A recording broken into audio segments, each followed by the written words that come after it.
So it's kind of working.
All right, so we're going to try one more time.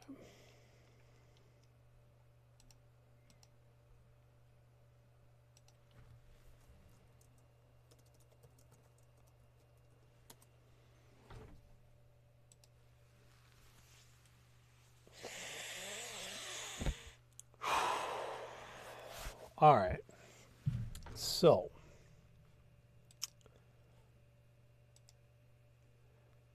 we were talking about care delivery. And Shar was mentioning that where she lives up in Canada, they've done away with some of the complex care plans, she called it, and that sort of thing.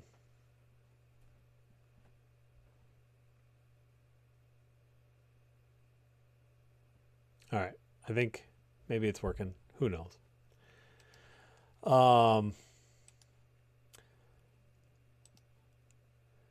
So,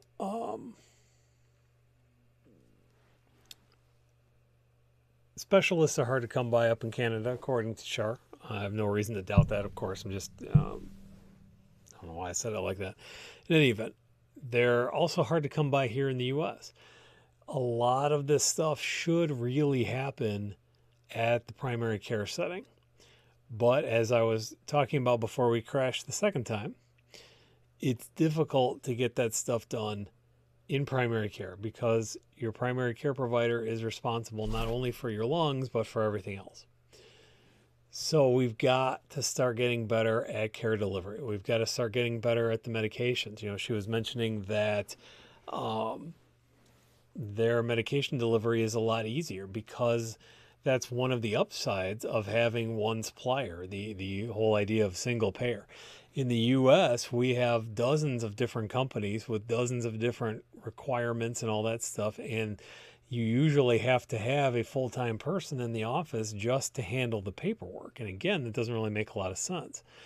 Now, again, there are certainly pros and cons to any system, but we've got to start looking a little bit more at what works and what doesn't, and hopefully apply lessons from the pandemic into our regular life, regular healthcare delivery. All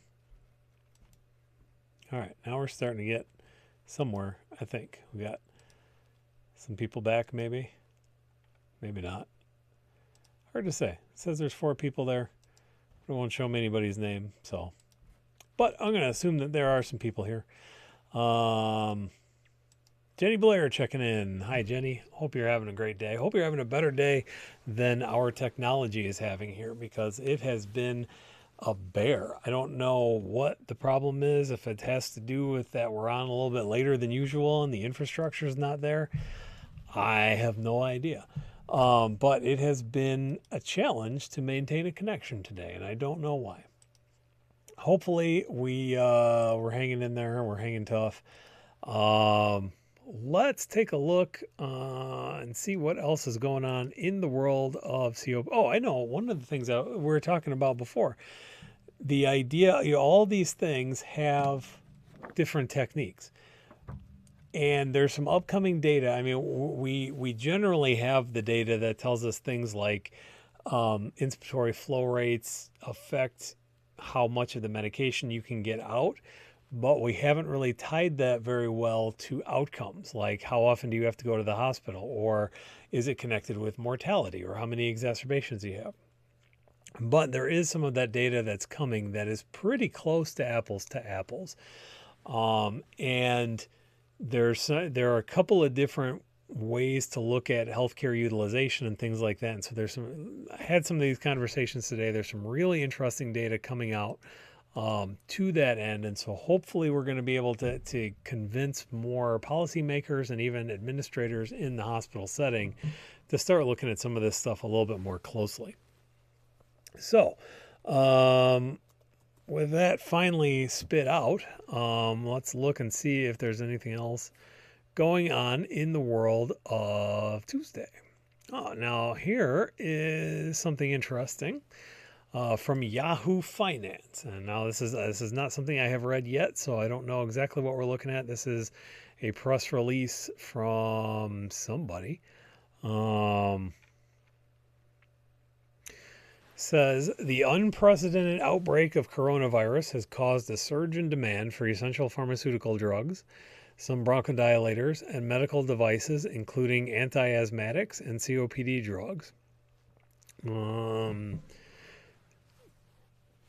They kind of chalk some of it up to individuals hoarding some of these medications, which I take exception to.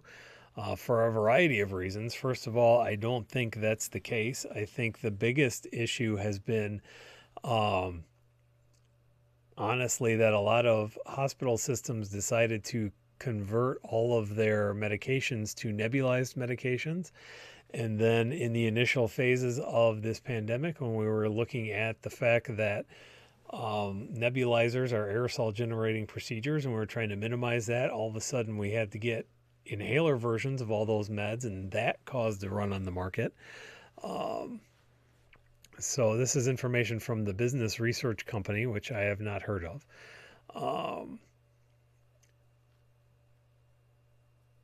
So, I mean, let's see. There are some interesting, I think the overall thrust of this article is accurate. I do think that there has been a surge in demand.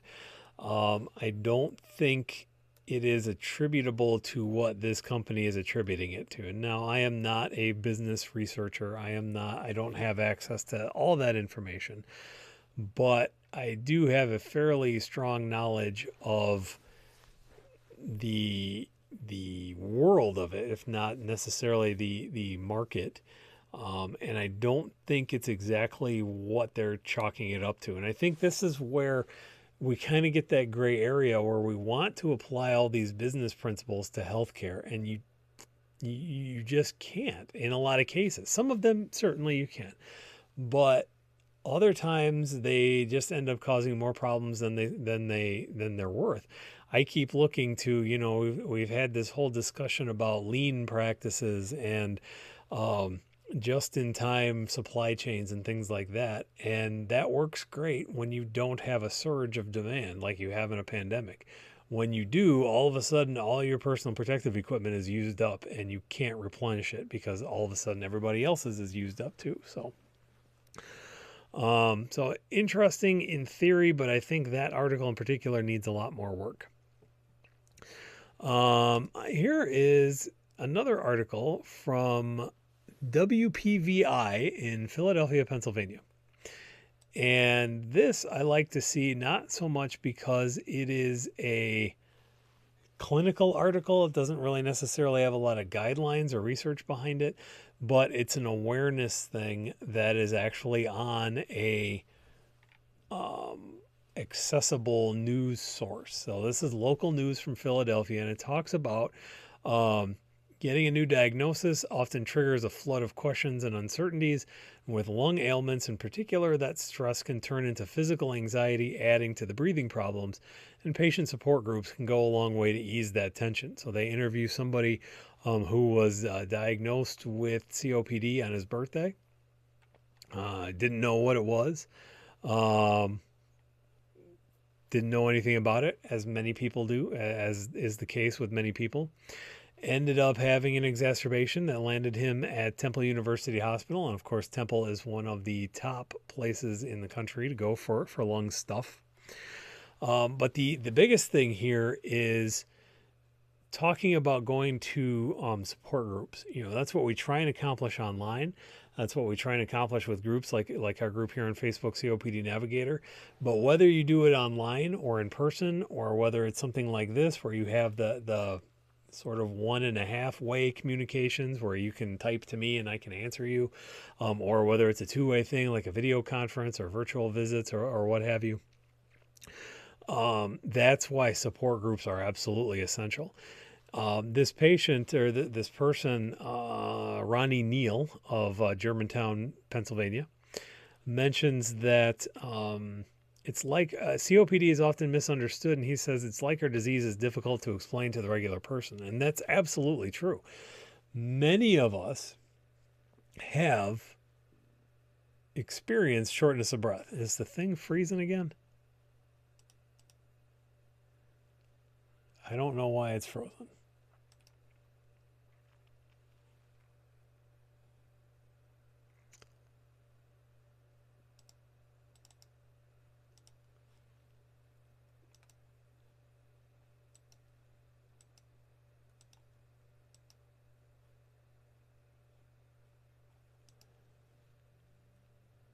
Let's see if it's frozen on YouTube,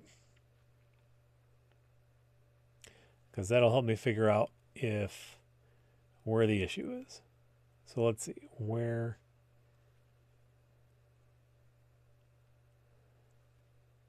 All right, still streaming. Sweet, John. Thank you.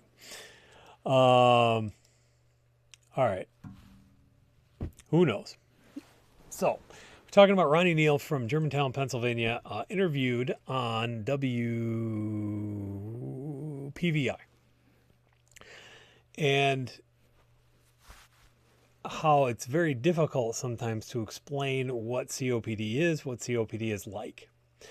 Only the shadow knows. That's the way it is today.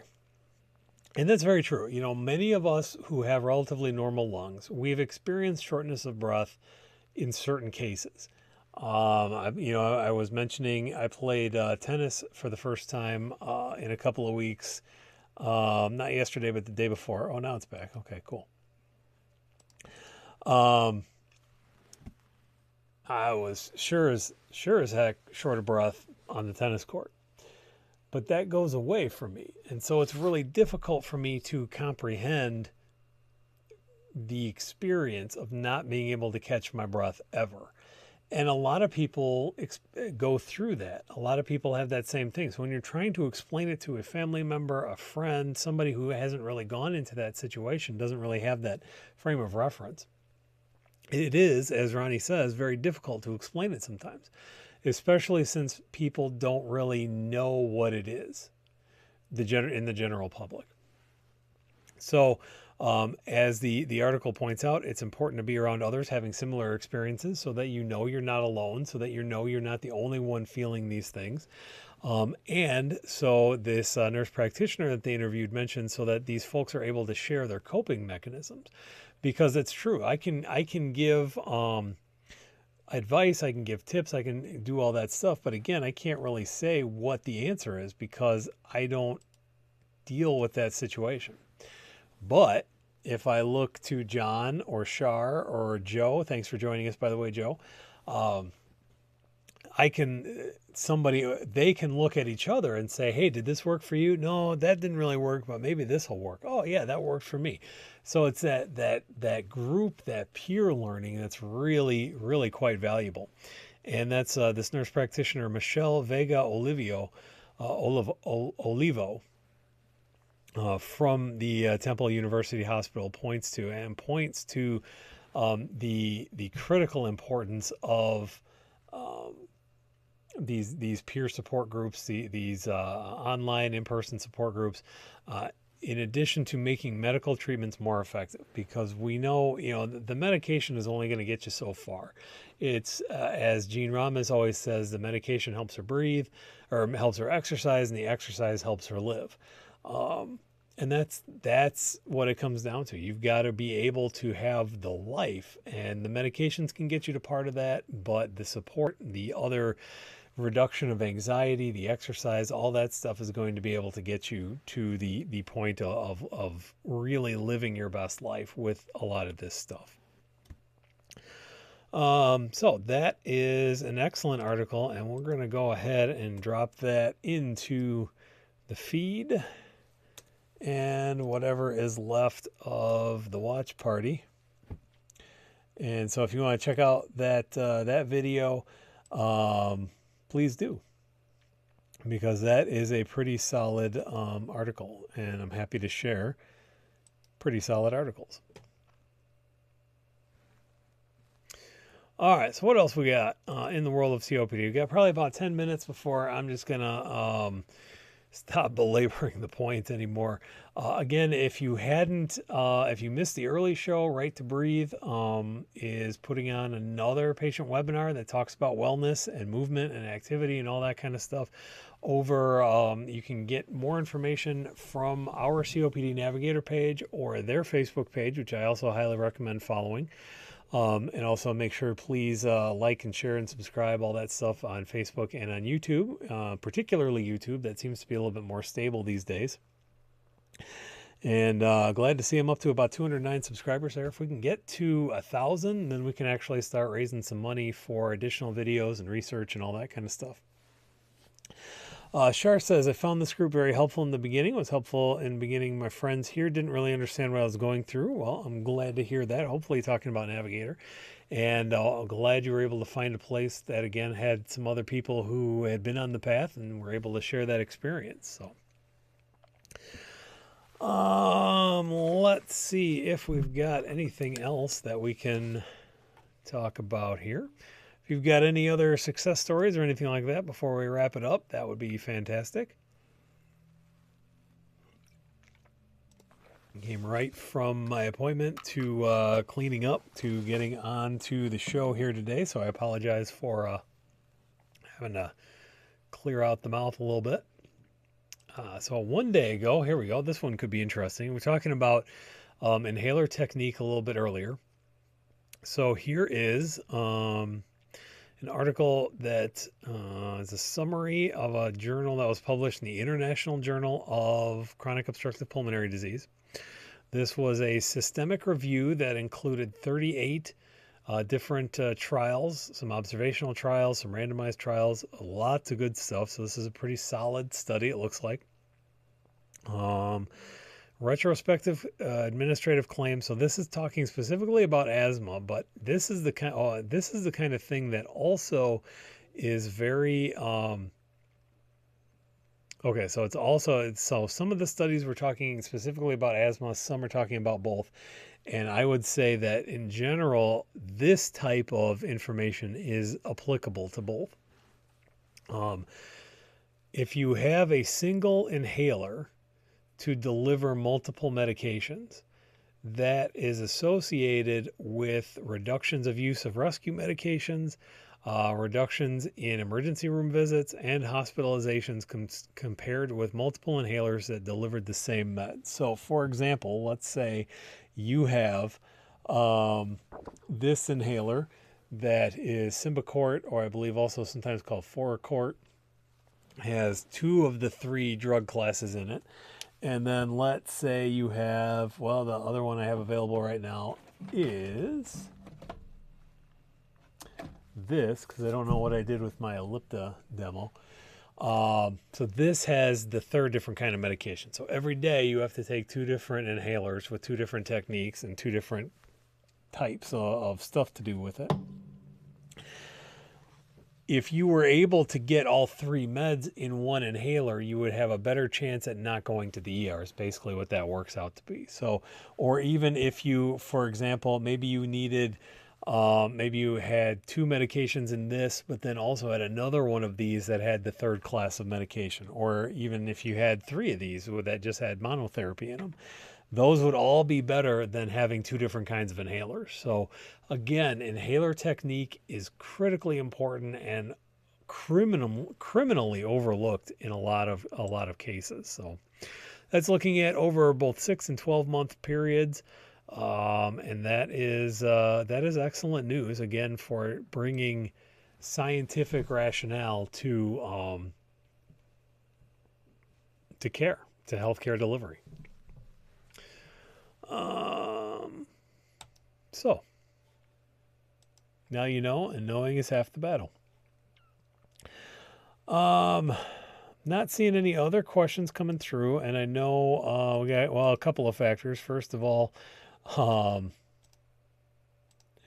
this has just been quite a day for the tech stuff. Where this is now the third attempt at trying to push through this this live show.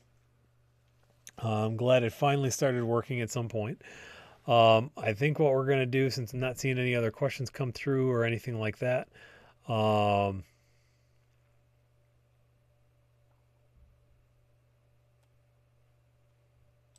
so I think we're going to go ahead and call it a night for tonight. This was, again, kind of an odd show. Yeah,